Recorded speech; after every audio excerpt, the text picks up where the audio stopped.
Tony Lip was a man who lived in New York City. He lived in the Bronx with his wife, Dolores, and their 2 children. Their home was not very big, but it was warm and full of love. Tony was a big man with a loud voice and a friendly personality. He liked to talk and make friends. He worked at a nightclub called the Copacabana. His job was to keep order at the club. He made sure the guests were safe. Sometimes he had to handle troublemakers. This job taught Tony how to deal with all kinds of people. Sometimes he used his strong way of persuading them. In the winter of 1962, the owner of the nightclub gave Tony bad news. The club needed to close for renovations. It would be closed for about 2 months. This meant Tony would have no job and no income. Tony needed money to pay for rent, food, and everything for his family. He tried to find other work, but it was not easy. Tony began to feel worried. One day, a friend called Tony. The friend told him about a special short-term job opportunity. A very famous pianist planned to drive through the American South for a concert tour. The tour would last about 8 weeks. This pianist needed to hire a driver.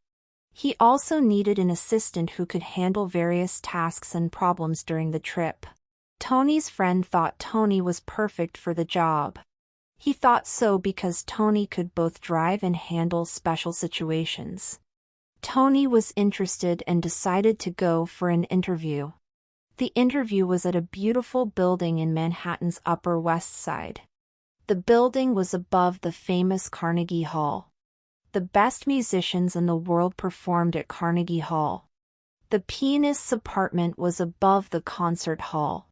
Tony wore his best suit and went to the building. He rang the bell. A man in a uniform let him in. The apartment door opened.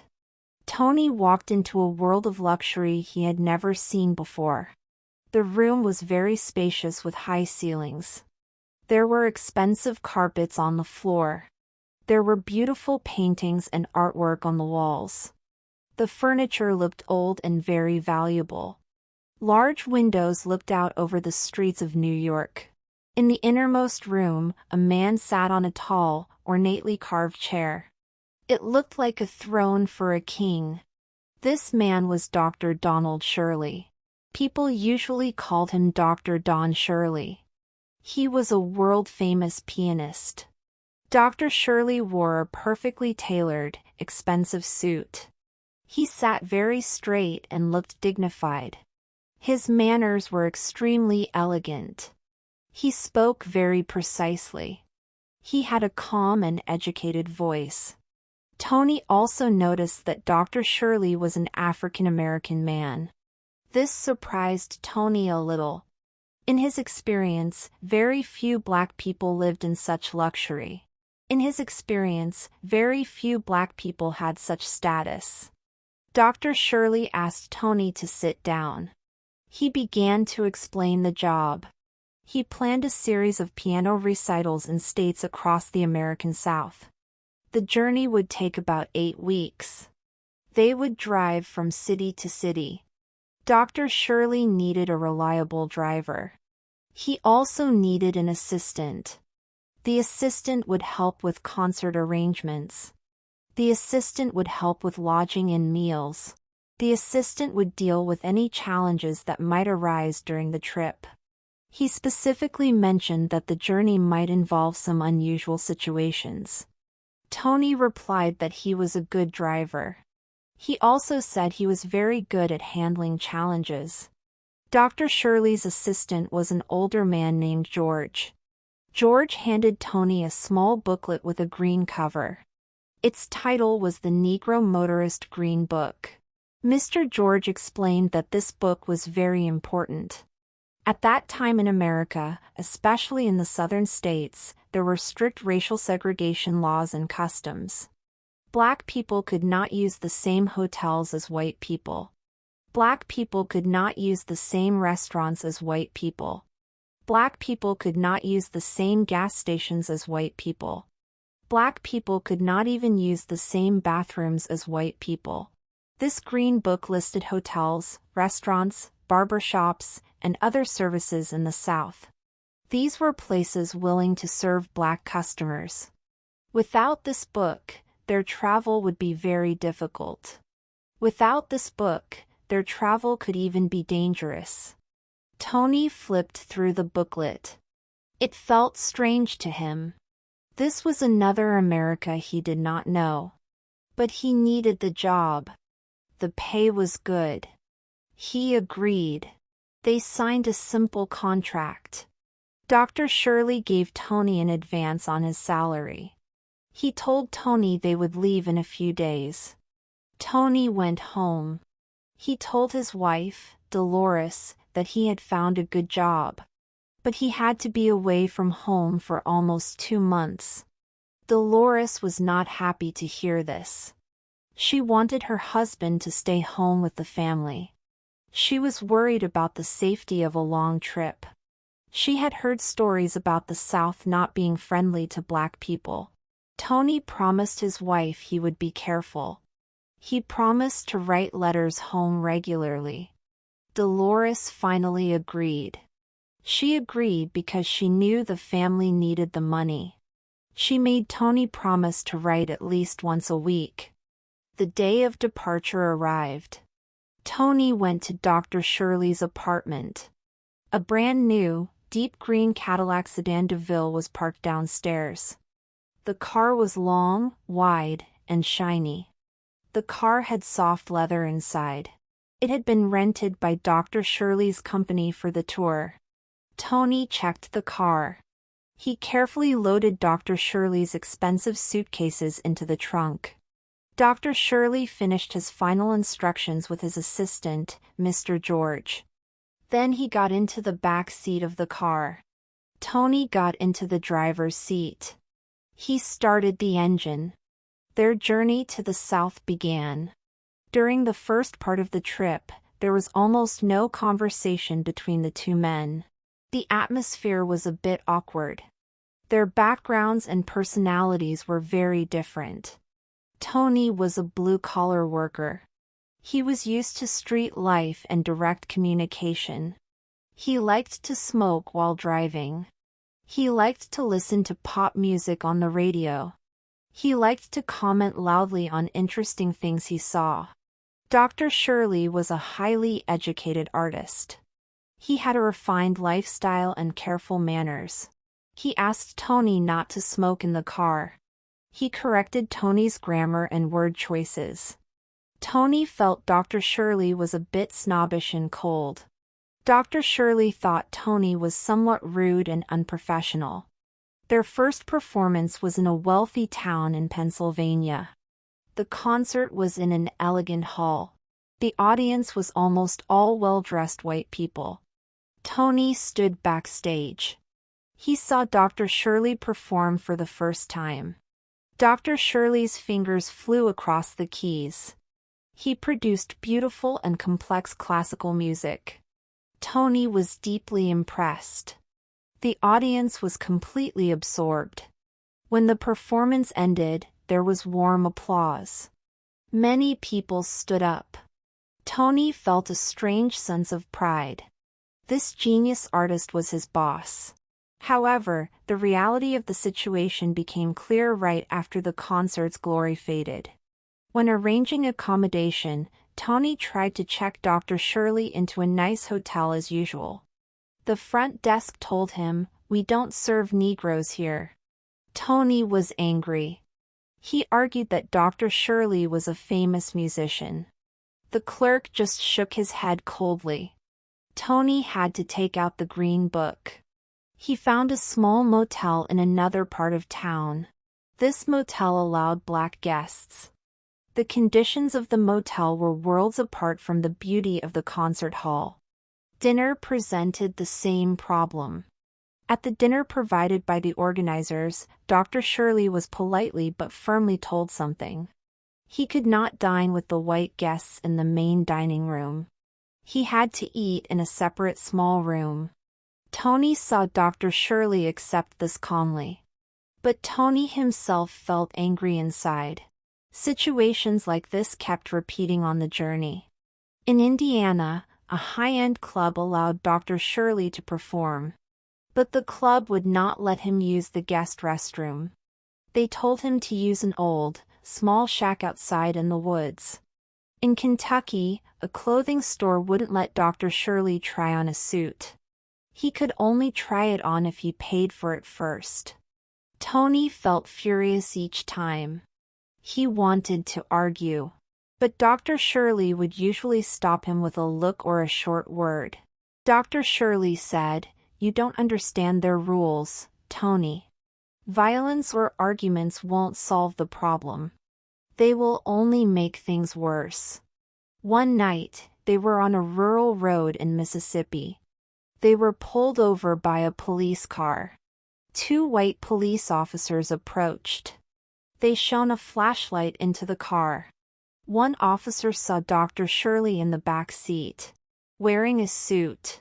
He asked Tony in a scornful tone, "Who's this guy? Why are you driving around with a Negro in this area?" Tony tried to explain that Dr. Shirley was a musician. But the officer's words were insulting. Tony couldn't control his temper. He shouted back at the officer. As a result, the police arrested both of them.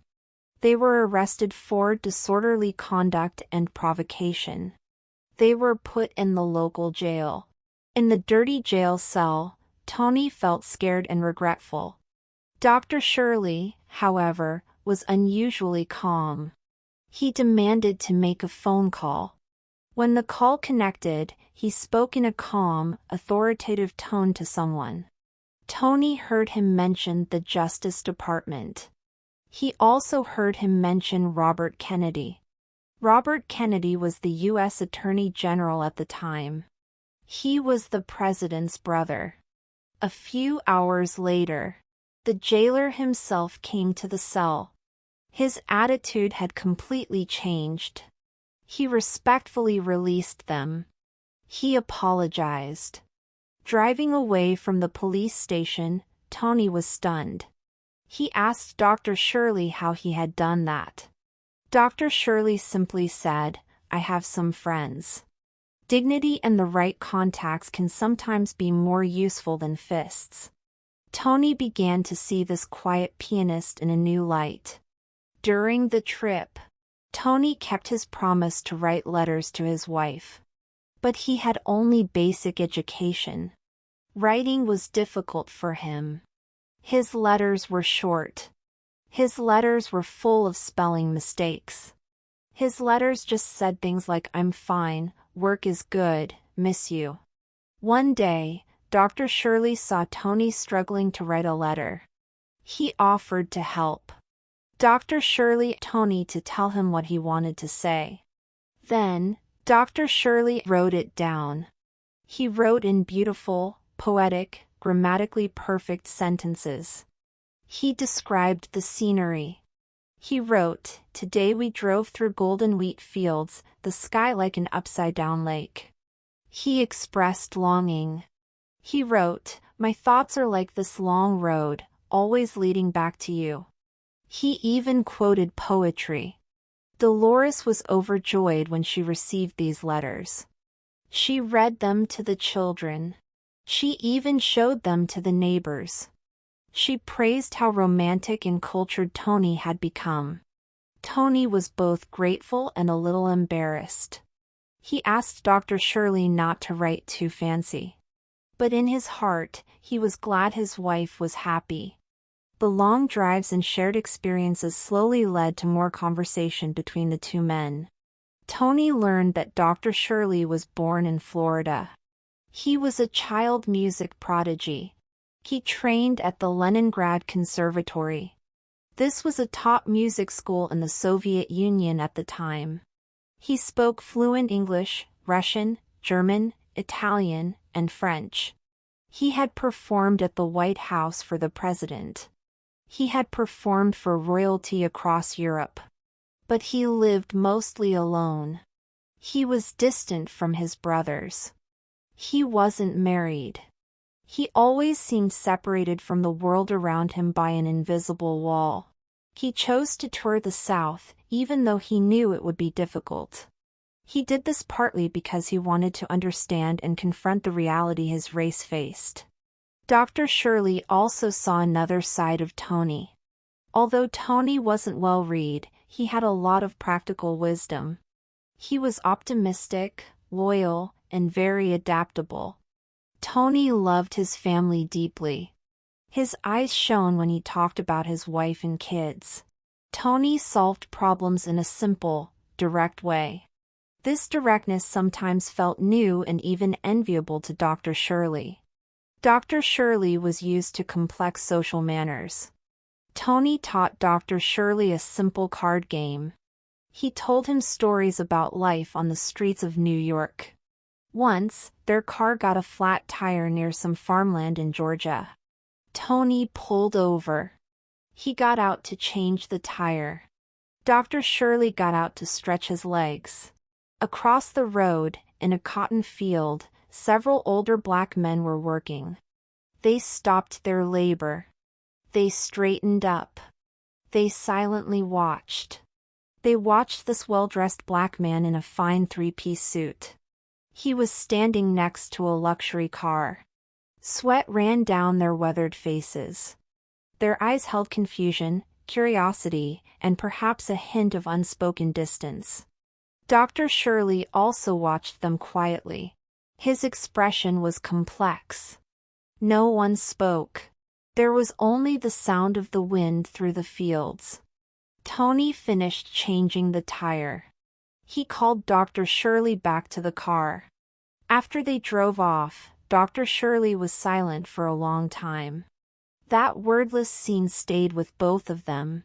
In Memphis, Tennessee, Tony took Dr. Shirley to a small shop.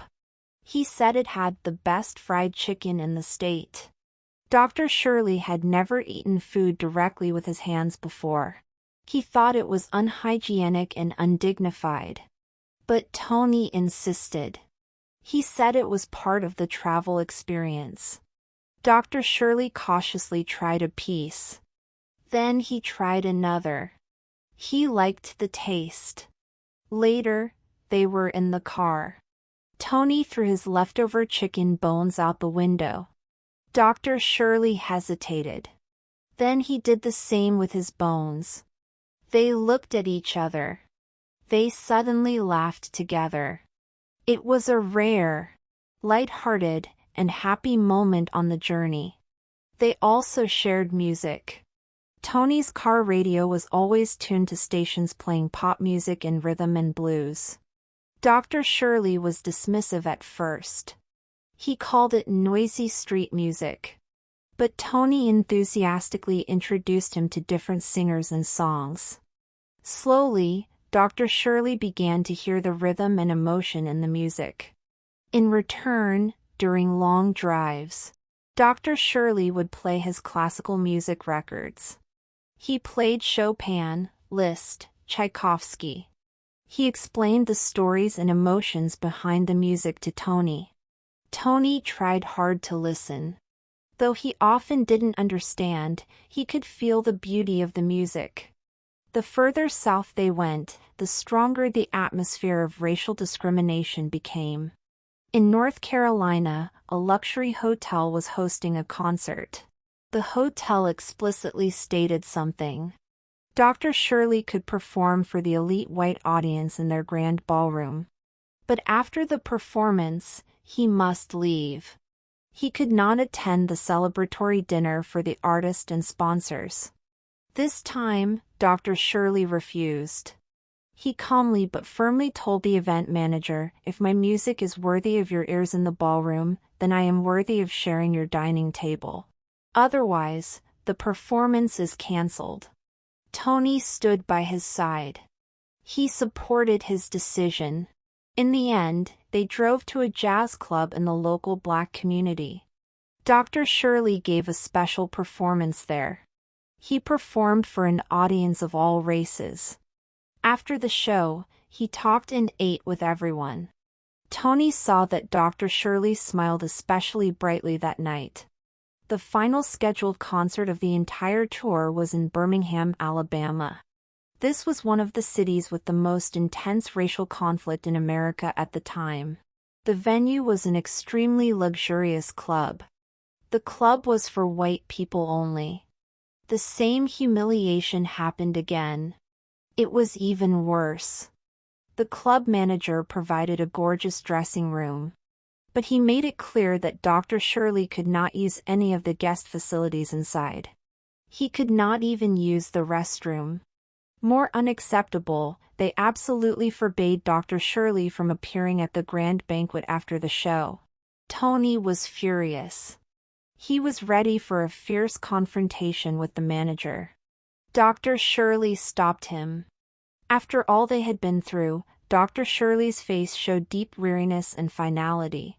He looked at Tony. He said clearly, "No, Tony. I've had enough. My dignity is not for bargaining." He decided to cancel this most important final concert. This meant losing a large payment.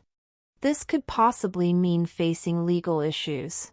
Tony said nothing. He helped Dr. Shirley with his coat and sheet music. The two men walked out of the gilded, prejudiced club. They walked out side by side. They walked out under the stunned gaze of the white staff. At that moment, their relationship had transcended employer and employee. On the drive back north, it began to snow heavily. Tony was eager to get home. He was very tired from driving continuously. Dr. Shirley offered to drive so Tony could rest. Tony refused at first. He thought driving was his duty. But Dr. Shirley insisted. He said, "I know the way, and you are tired. Friends should help each other." Tony paused for a second when he heard the word friends. Then he agreed. He moved to the passenger seat. He soon fell asleep. Dr. Shirley drove the car smoothly through the falling snow. During the drive, they were pulled over by police again. Tony woke up. His heart sank. But this time, the officer was just kindly informing them of something. Their left rear tire was low on air. This was dangerous in the snow. The officer even helped them change to the spare tire. As they left, the officer said to the men in the car, "Bad weather, drive safe. Merry Christmas." This ordinary blessing felt especially precious at the end of their long journey. They thanked the officer. They continued on their way. As they neared New York, Dr. Shirley once again took over for the tired Tony. When the green Cadillac finally stopped in front of Dr. Shirley's apartment building, it was late on Christmas Eve. Tony helped Dr. Shirley carry his luggage upstairs. At the apartment door, Tony gave a sincere invitation. "Hey, Doc, come to my house for Christmas tomorrow. It might be a little small. It might be a little noisy. The kids are wild. But my wife's roast turkey and meat pies are the best. You're welcome." Dr. Shirley smiled. He politely declined. "Thank you, Tony. That's very kind. But I am tired. I would like to rest properly. Give my best to your family. Merry Christmas." They shook hands and said goodbye. Tony watched Dr. Shirley walk into his luxurious but empty apartment. He closed the door. Tony returned to his home in the Bronx. His family welcomed him like a hero. His wife, Dolores, hugged him tightly. The children clung to him. They asked for presents. The small home was decorated with lights. It was full of the smell of food. It was full of sounds of laughter. The family gathered around the table. They were ready to start Christmas dinner. Dolores asked Tony to say a few words. Tony stood up. He was a bit clumsy but sincere. He said the trip had taught him a lot. He said he had missed his family very much. Just as he was about to sit down, the doorbell rang. Tony went to open the door. Standing outside was Dr. Don Shirley. He wore a neat suit. He held a bottle of fine wine. He had an uncertain smile on his face. He said to the surprised Tony, "You guaranteed the food was plentiful.